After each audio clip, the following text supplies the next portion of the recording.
Nabi mengatakan jangan kita bersikap lemah. Yang pertama, Nabi mengatakan tadi, poin pertama adalah mukmin yang kuat imannya dengan mukmin yang lemah, pada masing-masing mereka ada kebaikan. Poin yang kedua, Nabi SAW mengatakan hendaknya kita bersungguh-sungguh melakukan sesuatu yang bermanfaat bagi kita. Poin yang ketiga, Nabi mengatakan sesuatu yang kalian bersungguh-sungguh ingin mendapatkan manfaatnya, menjalankannya, mintalah pertolongan itu kepada Allah Subhanahu wa Ta'ala. Sehingga hal ini tidak menjadikan seseorang itu tertipu dengan amalannya, tertipu dengan capaian-capaian yang diperolehnya. Maka Nabi mengatakan wasta'in billah, mintalah pertolongan itu kepada Allah Subhanahu wa Ta'ala. Kemudian Nabi SAW menyebutkan pada pembahasan berikutnya, ya, setelah kita ditegaskan jangan malas dan jangan menunda-nunda amalan, akan tapi lanjutkanlah amalan tersebut. Nabi mengatakan fa in asabaka syai'un fala taqul law anni fa'altu lakana kadza wa kadza. Jika menimpamu sesuatu, maka jangan kamu mengatakan law anni fa'altu, kalau seandainya aku tadi melakukannya demikian maka akan begini dan begini. Seandainya tadi aku melakukan jalan cara yang seperti ini, maka aku akan begini dan begini. Nabi SAW mengingatkan kita, ketika sesuatu hal yang kita telah lakukannya, kemudian kita diuji dengan sesuatu yang di luar daripada target ataupun harapan yang telah kita usahakan, ya, telah kita bersusah payah, setelah kita bersungguh-sungguh melakukannya, minta tolong kepada Allah Subhanahu wa Ta'ala, kemudian keluar hasilnya di luar daripada yang kita inginkan, maka jangan engkau katakan kalau seandainya aku melakukan begini maka begini, kalau begini maka begini, ya. Ketahuilah bahwasanya tugas kita adalah melakukan yang diperintahkan, ya. Akan tapi Allah Subhanahu wa Ta'ala lah yang menguasai segala sesuatu.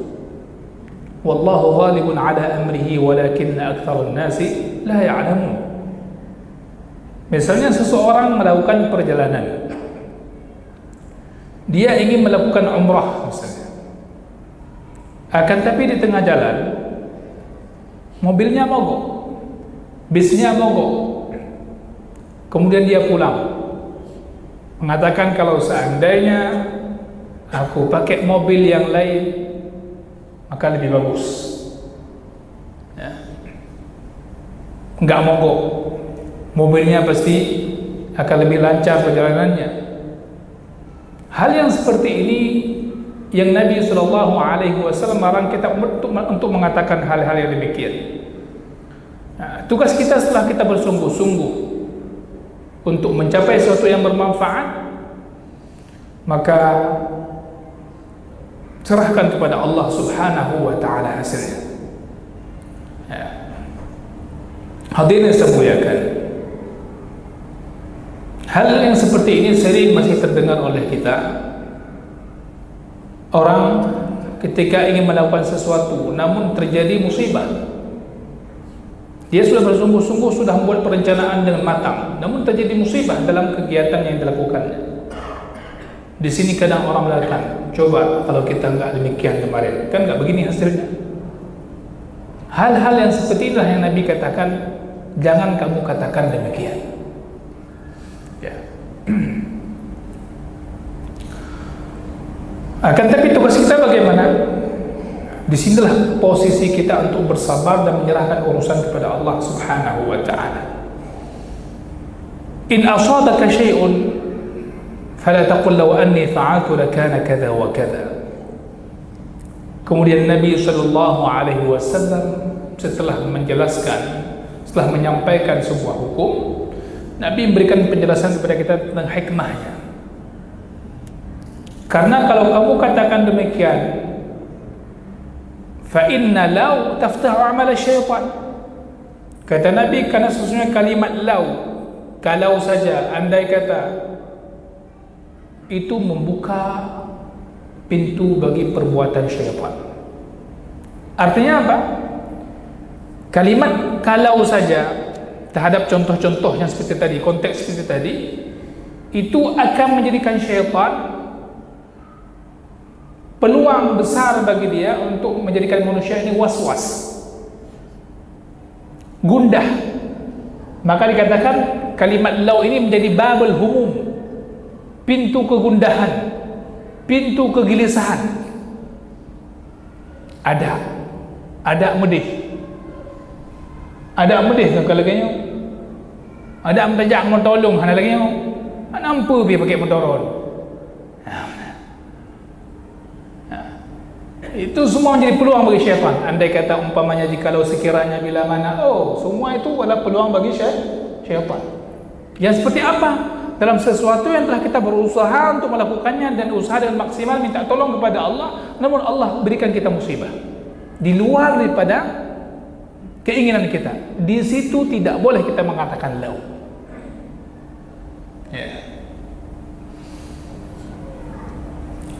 Kemudian Nabi SAW juga ingin menegaskan kepada kita, kalimat law inilah pintu syaitan untuk membuat kita was-was, gelisah, susah, gundah, penyesalan, yang akhirnya membuat kita jadi lemah.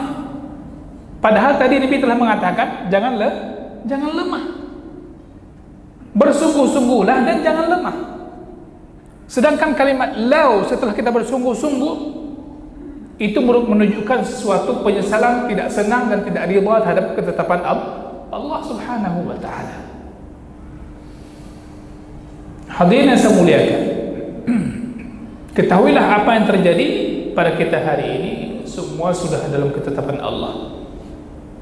Maka setelah kita berusaha dengan sekuat tenaga minta tolong kepada Allah, namun hasilnya di luar daripada target yang kita ingin capai, di sini posisi kita masalah bab iman, rukun iman yang keenam, beriman kepada qada dan qadar. Sehingga kalau demikian, segala usaha kita sebelumnya tidak ada yang sia-sia. Allah Subhanahu wa taala akan senantiasa memberikan penghargaan, memberikan pahala terhadap setiap usaha kita. Setiap usaha kita. Ya. Akan tetapi kita katakan apa? Ya, walakin, akan tetapi kata Nabi, katakan qul, katakan olehmu qadarullah. Qadarullah.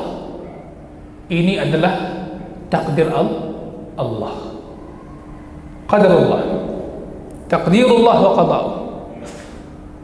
Wa ma syaa Allah fa'al. Dan apa yang Allah kehendaki pasti terjadi. Apa yang Allah kehendaki pasti terjadi. Keinginan kita berharap kepada Allah, namun apa yang Allah kehendaki itu pasti terjadi. Ya, inilah yang mesti kita ganti kalimatnya. Alau ada mending, anak kan lagi ada mending, anak kena. Ada orang yang katrip kawin dengan kau. Ka 20 tahun, 5 tahun. Nyo kalau orang kawin dengan lagi nendron lagi nyo nak tipu. Cing hana kawin dengan kalau lagi nyo. Padahal kalau menjak drone nak lain lagak ke dalam ganteng ke kaya ke. Nyo kalau orang kawin dengan drone lagi nyo nak tipu anak-anak dia lagi nyo. La haula wala quwwata illa billah. Ini kalimat-kalimat ada menau kalau itulah kalimat-kalimat yang syaitan suka sama orang ini. Pemain New Legend ni syaitan. Hadirin yang saya muliakan, akan tapi katakanlah qadarullah wa ma syaa fa'al. Inilah ketetapan Allah, takdir Allah, dan apa yang Allah kehendaki pasti terjadi.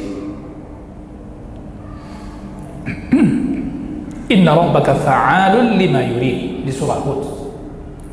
Artinya tidak ada seseorang pun yang bisa menghalangi, yang bisa menghambat apa yang Allah mau. Ini makna ma syaa fa'al.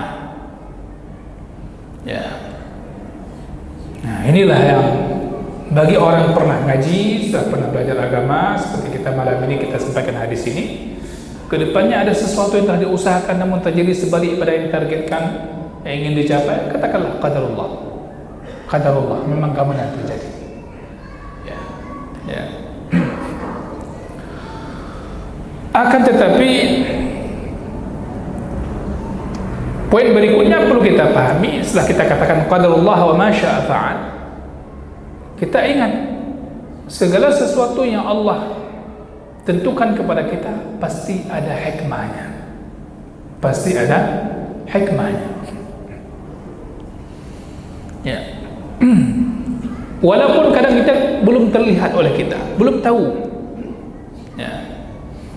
Wa ma tasyauna illa ay yasha Allah rabbul alamin. Wa ma tasyauna illa ay yasha Allah, innallaha kana aliman hakima. Jadi Allah itu Maha tahu dan Allah itu Maha bijaksana. Maka segala kehendak Allah di situ ada hikmah. Karena Allah Maha tahu tentang kita. Maha tahu tentang apa yang telah Allah ciptakan sebelum diciptakan. Betapa banyak perkara hal yang manusia tidak suka kalau hal itu terjadi.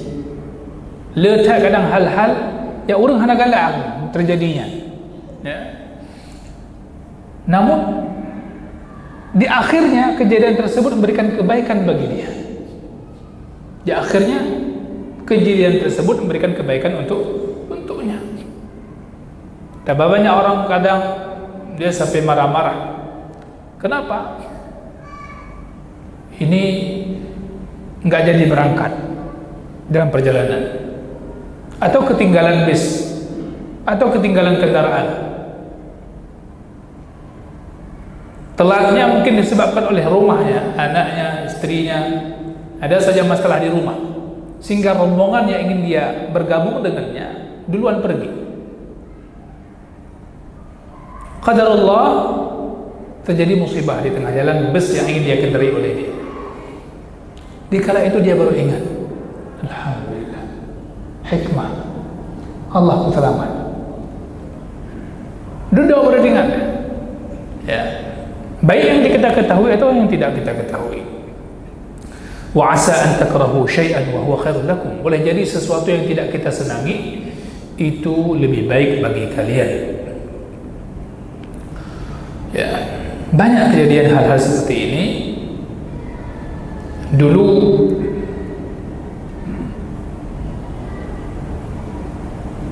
kejadian pesawat di tempat kita juga pernah terjadi, di Arab Saudi pernah terjadi.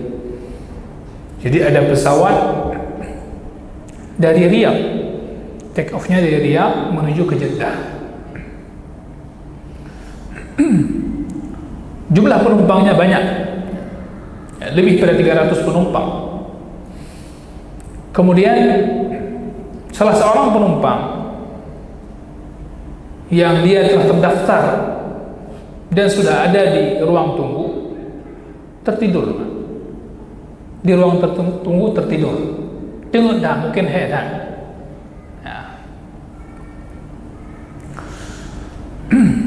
Tertidur dia dan diumumkan bahwa pesawat akan take off. Sehingga semua di ruang tunggu pada pergi semua menuju ke pesawat untuk masuk pesawat. Kemudian orang yang tertidur tadi dia terbangun setelah pintu ditutup. Ya. Bayangkan di ruang tunggu begitu ramai orang. Kayaknya engkau dengar kira Allah.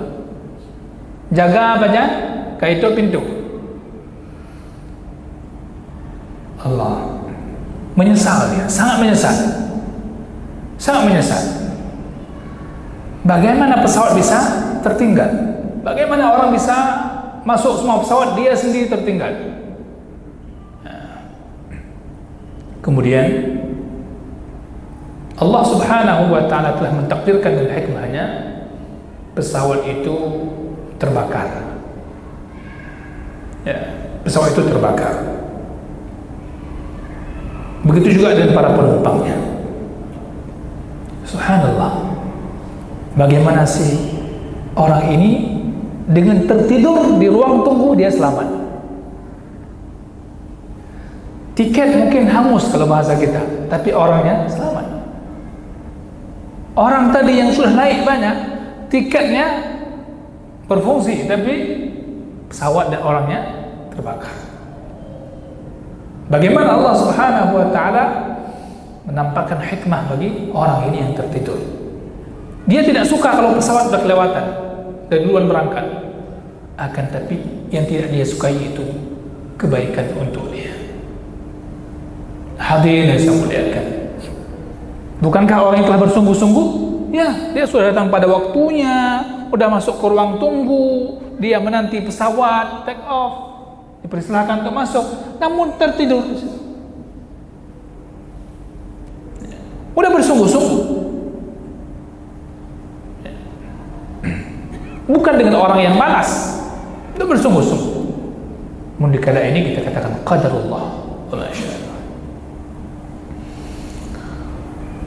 Hadirin yang saya muliakan, maka ditegaskan di sini, kalau kita sudah bersungguh-sungguh minta tolong kepada Allah Subhanahu wa Ta'ala, namun hasilnya di luar yang kita inginkan, maka jangan menyesal.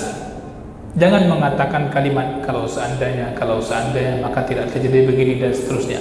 Itu semua kalimat was-was. Syaitan yang mendukungnya. Ya, itu semua kalimat was-was. Di antara kerja syaitan membuat manusia ini tidak tenang, tidak aman, gundah. Yang kerja syaitan. Maka untuk mengusir kegundahan itu bagaimana? Dengan zikir dan ingat ini semua takdir Allah Azza wa Jalla. Kemudian ya, kalimat yang perlu kita ingat apa tadi? Qadarullah wa ma syaa fa'al. Qadarullah wa ma syaa fa'al. Nabi memberikan setelah tadi, jangan kamu katakan kalau gini, kalau gini, kalau gitu, namun katakan qadarullah wa ma syaa fa'al. Ini takdir Allah, dan apa yang Allah kehendaki pasti terjadi. Kalimat ini menunjukkan apa? Kita terima akan segala takdir Allah Azza wa Jalla. Allah, ya, kalau kita berjalan dengan petunjuk hadis ini Bapak Ibu sekalian, maka sungguh hidup kita sangat nyaman. Ya, berjalan dengan hadis ini, hidup kita sangat nyaman. Ya. Kemudian kita lihat Nabi SAW ketika mengatakan ini, bukan berarti kita tidak boleh mengatakan lau dalam segala konteks. Kalau boleh. Dalam konteks tadi tidak boleh, tapi dalam konteks lain boleh nggak? Boleh. Berharap sesuatu yang bagus, berharap sesuatu yang baik, itu boleh. Ya, itu ada dalam hadis Nabi SAW. Di antaranya hadis riwayat Imam Ahmad dari Abi Kabsyah. Ya, ketika Nabi mengatakan innamad dunya li arba'. Dunia ini untuk 4 model manusia. Yang pertama,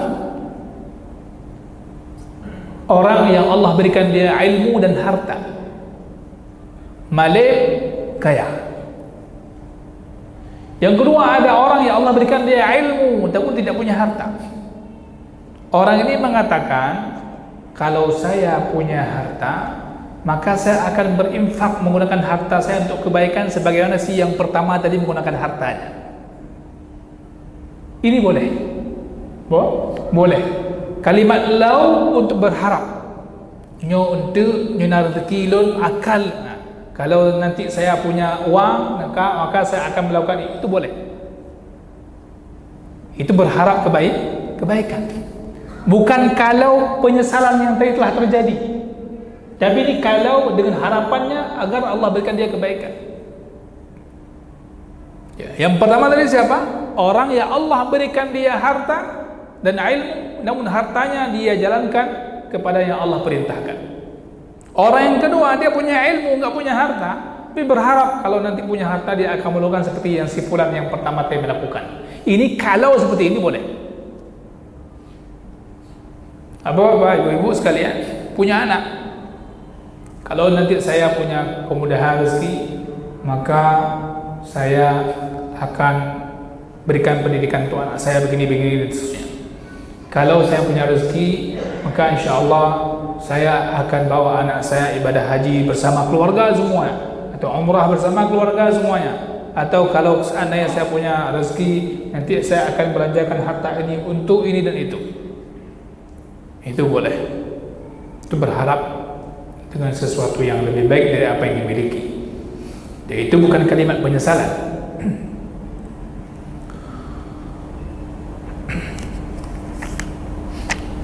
Berikutnya jemaah saya muliakan,